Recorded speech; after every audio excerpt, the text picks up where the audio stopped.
وہ جو ہوتے ہیں وہ انکریمنٹل تھیوری آف سیلف پہ زیادہ یقین رکھتے ہیں، یعنی وہ اپنی پرسنالٹی کو زیادہ فلیکسیبل دیکھتے ہیں۔ اس کے برعکس جو یورپی امریکن جو ہوتے ہیں وہ اپنی سیلف کو تمام حالات میں مستقل اور مستحکم رکھتے ہیں، یعنی وہ اپنے آپ کو سٹیبل رکھتے ہیں، کنسسٹنٹ رکھتے ہیں۔ اسی بنیاد پر یہ بھی پاسبل ہے کہ جو ایشیائی لوگ ہیں وہ یہ سمجھتے ہوں کہ ایموشنز بھی بدلے جا سکتے ہیں اور کنٹرول کیے جا سکتے ہیں۔ جیسا کہ ہم نے پہلے بھی بات کی ہے کہ کلچرل جو سائیکالوجی ہے ان طریقوں کا مطالعہ ہے جن سے ہماری جو ثقافتی روایات اور ہمارے جو پریکٹسز ہوتی ہیں سوشل انسانی جو نفسیات ہوتے ہیں، جیسے ان کے ایموشنز ہو گئے، ان کے جذبات ہوتے ہیں، ان کو ریگولیٹ ظاہر کرنے اور تبدیل کرتے ہیں۔ منفی جذبات جو ہوتے ہیں جیسے یہ ہمارے نیگیٹو ایموشنز ہوتے ہیں، ان میں جیسے مایوسی ہے، نفرت ہے، غصہ ہوتا ہے، اس میں اداسی وغیرہ شامل ہوتی ہے۔ دو ریسرچرز نے جذبات سے متعلق اس جو ازمپشن ہے یا یہ جو مفروضہ ہے اس کا تجزیہ کیا اور اس سے درست پایا، یعنی مشرقی ایشیائی جو افراد نے منفی تصویر دکھائے جانے پر اپنے جذبات کو زیادہ کنٹرول کیا، یعنی جب ان کی مائنڈ کو انہوں نے اسکین کیا تھا تو اس وقت انہوں نے یہ چیز دیکھی تھی کہ جب وہ نیگیٹو پک دیکھ رہے تھے یا انہیں جو بھی تصویر اس وقت دکھائی جا رہی تھی تو وہ اپنی ایموشنز کو زیادہ کنٹرول کر رہے تھے۔ ان کے برین اسکینس میں بھی کم سرگرمی یعنی ایکٹیویشن ظاہر ہوئی۔ طریقہ کار جذبات کے بارے میں عقائد کی خود رپورٹ یعنی جو سیلف رپورٹ تھی۔ فار ایگزامپل اگر لوگ چاہیں تو وہ اپنے جذبات کو بدل سکتے ہیں اور اپنے جو اپریزل ہیں یعنی ان کا جو جائزہ ہے، جب میں کم منفی محسوس کرنا چاہتا ہوں تو میں اس صورتحال کے بارے میں اپنے سوچنے کا انداز بدل لیتا ہوں۔ ایم آر آئی اس وقت دماغ کی سرگرمی دکھا رہا تھا جب وہ جذبات کی ری انٹرپریٹیشن کر رہے تھے، مثلاً چیزیں بہتر ہو جائیں گی یا چیزیں بدتر ہو جائیں گی۔ تو آگے ہم بات کرتے ہیں ماڈل نمبر 22 کی، یعنی انڈیپینڈنٹ اینڈ انٹرڈیپینڈنٹ جو کلچر ہوتے ہیں۔ انڈیپینڈنس اور انٹرڈیپینڈنس بھی کراس کلچر سائیکالوجی میں کثرت سے یوز ہونے والی ٹرمز جو بن گئی ہیں۔ انڈیپینڈنٹ کلچرز، کچھ کلچرز میں زیادہ تر لوگ اپنی ذات پہ توجہ دیتے ہیں اور اپنی منفرد اندرونی جو خصوصیات ہوتی ہیں یعنی یونیک انر جو ایٹریبیوٹس ہوتے ہیں ان کا اظہار کر کے دوسروں سے اپنی آزادی یعنی انڈیپینڈنس پر برقرار رکھنے کی کوشش کرتے ہیں۔ انٹر ڈیپینڈنٹ کلچرز وہ کیا ہوتے ہیں؟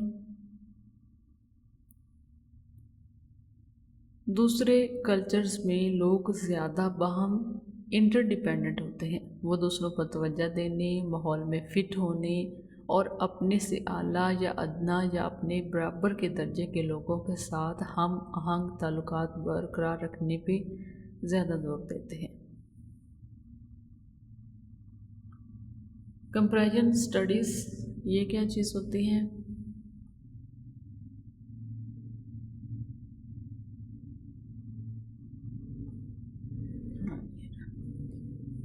انڈیپینڈنٹ کلچرز جو ہوتے ہیں وہ ان میں ایفیلیشن اور ان میں اوبیڈینس کے مقابلے میں خود مختاری کو اہمیت دیتے ہیں۔ انٹر ڈیپینڈنٹ کلچرز ذاتی انتخاب کے مقابلے میں ہم آہنگی یعنی ہارمنی اور ان کے درمیان جو ایک کوہیژن ہوتی ہے اس کو زیادہ امپورٹنس دیتے ہیں، جہاں اچیومنٹ اور یعنی کامیابی آئیڈیلز ہوتے ہیں وہاں کمیونٹی اور گروپ کے مقاصد زیادہ اہم ہوتے ہیں۔ ہم اکثر اپنی سوسائٹی میں یہ جملہ سنتے ہیں کہ فیملی برادری کی خاطر کرنا ہوتا ہے۔ زیادہ تر مشرقی ایشیائی ممالک چین، کوریا، جاپان، کمبوڈیا، اس میں یہ ملائیشیا، بنگلہ دیش، بھوٹان، مالدیپ کو انٹر ڈیپینڈنٹ کلچرز کے طور پہ دیکھا جاتا ہے، جیسے عرب اور جو افریقی ممالک یا جنوب مشرقی ایشیا اور مقامی قبائل بھی اسی زمرے میں آتے ہیں۔ جبکہ یورپ، آسٹریلیا اور جو شمالی امریکہ کو زیادہ تر انڈیپینڈنٹ کلچرز کے طور پہ بیان کیا جاتا ہے۔ آگے ہم بات کرتے ہیں ایک کلچریشن اینڈ ملٹی جو کلچرزم ہوتا ہے۔ ایک کلچریشن کیا ہوتا ہے؟ اس کی ڈیفینیشن ایک ایسے عمل کے طور پہ کی جا سکتی ہے جس میں نئے ملک جہاں مہاجرین اور ان کی فیملیز رہ رہے ہوں، ان کی اقدار، عقائد، زبان، ان کی رسم و رواج، ان کے جو مینرز ہوتے ہیں ان کو سیکھنا شامل کرنا ہے۔ اس میں وہ رویے بھی شامل ہیں جو صحت پہ اثر انداز ہوتے ہیں، جیسے کہ ان کی جو ڈائٹ ہیبٹس ہوتی ہیں، ان کی سرگرمیوں کا لیول اور ان کی نشہ آور اشیاء کا استعمال وغیرہ۔ انکلچریشن کیا ہوتا ہے؟ یہ وہ عمل ہے جس کے ذریعے ہم سب سے پہلے اپنے پہلے کلچر کے بارے میں سیکھتے ہیں۔ ایکلچریشن اسے دوسرے کلچرز کے بارے میں سیکھنے کا عمل سمجھا جاتا ہے، یعنی جو انکلچریشن ہوتا ہے اس سے ہم مطلب ایک کلچر سیکھتے ہیں، اور جو ایک کلچریشن ہوتا ہے اس کا مطلب ہے کہ ہم دوسرے کلچرز کے بارے میں سیکھنا شروع کرتے ہیں۔ یہ سماجی، نفسیاتی اور یہ جو مطلب ثقافتی تبدیلی کا ایک عمل ہے، یعنی جو مہاجرین جو ہوتے ہیں یا جو ریفیوجیز ہوتے ہیں وہ پناہ کے متلاشی ہوتے ہیں اور وہ اس عمل سے گزرتے ہیں۔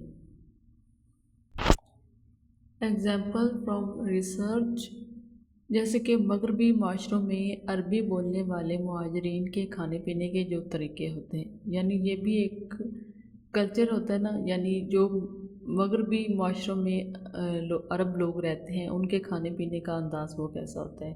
یا پھر اس کی دوسری اگزامپل ہے کہ سعودی عرب میں مقیم جو پاکستانیوں اور پاکستان میں جو پاکستانی رہتے ہیں ان کے سیمپل کا موازنہ کیا جاتا ہے۔ مثلا سعودی لوگ پاکستانیوں کے مقابلے میں ایمانداری کی صفت کا زیادہ استعمال کرتے ہیں۔ آگے ہم بات کرتے ہیں ایک کلچریشن کے جو ماڈلز ہوتے ہیں ان کے بارے میں۔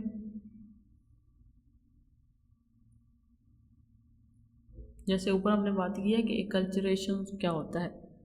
ایک کلچریشن یعنی اسے دوسرے کلچر کے بارے میں سیکھنے کا عمل سمجھا جاتا ہے۔ تو اس کے کچھ ماڈلز بھی ہیں، جیسے اسیمیلیشن ہے، جیسے سیپریشن ہے، جیسے انٹیگریشن ہے۔ تو ان چیزوں کو آپ نے دھیان سے یاد کرنا ہے کہ اسیمیلیشن کیا ہوتا ہے۔ یہ تب ہوتا ہے جب کوئی فرد اپنے اصل کلچر کی بجائے میزبان کلچر یعنی جو ہوسٹ کلچر ہوتا ہے اس کے اصولوں کو اپنا لیتا ہے، یعنی اپنا کلچر چھوڑ کر دوسرے کلچر کو اپنا لینا یا اس کو چوز کرنا، ٹھیک ہے۔ سپریشن کیا ہوتا ہے؟ فرد اپنے اصل کلچر کو بچانے کے حق میں ہوسٹ کلچر کو ریجیکٹ کر دیتا ہے یا اس کو مسترد کر دیتا ہے۔ انٹیگریشن کیا ہوتا ہے؟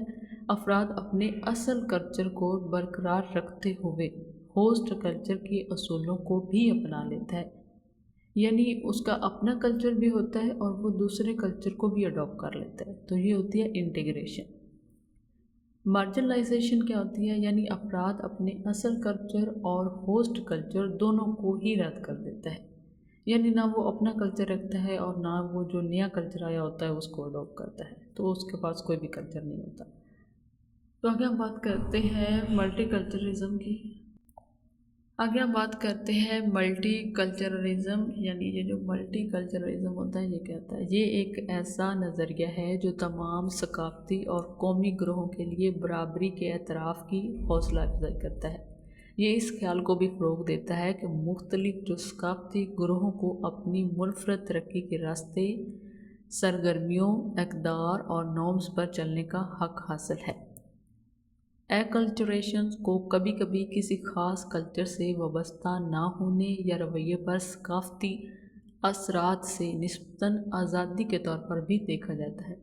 یہ ایک ایسی صلاحیت ہے جو عالمی دنیا میں یکسانیت یعنی یونیفارمیٹی کو پیدا کرتی ہے۔ تو اس میں یاد کیا کرنا ہے؟ ویسے تو اس میں سارا جو امپورٹنٹ ہے وہ ہائی لائٹڈ ہے، تو جو ہائی لائٹڈ پارٹ ہے اس کو آپ نے اچھے سے یاد کرنا ہے، اس کو اچھے سے ریڈ کرنا ہے۔ جیسے یہ جو ریڈ والا ہوتا ہے نا، یہ زیادہ تر ڈیفینیشنس ہوتی ہیں، تو ان کو آپ نے اچھے سے پڑھ لینا ہے. جیسے یہ اسیمبلیشن ہے، جیسے سیپریشن ہے، انٹیگریشن ہے اور مارجنلائزیشن ہے. ملٹی کلچرزم کیا ہوتا ہے یہ آپ نے پڑھ لینا ہے. اس کے ساتھ یہ انکلچریشن کیا ہوتا ہے، ایکلچریشن کیا ہوتا ہے، اور اس کے ساتھ انٹر ڈیپینڈنٹ اور انڈیپینڈنٹ کلچرز جو ہوتے ہیں ان کے درمیان ڈفرینس کیا ہوتا ہے، یہ چیز آپ نے یاد کر لینی ہے. اور اس کے ساتھ کیا یاد کرنے والا ہے،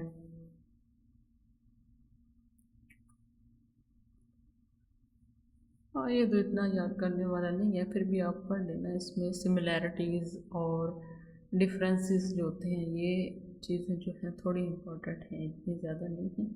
تو یہی تھا ہمارا آج کا لیکچر. پھر ملتے ہیں اگلے لیکچر میں، تب تک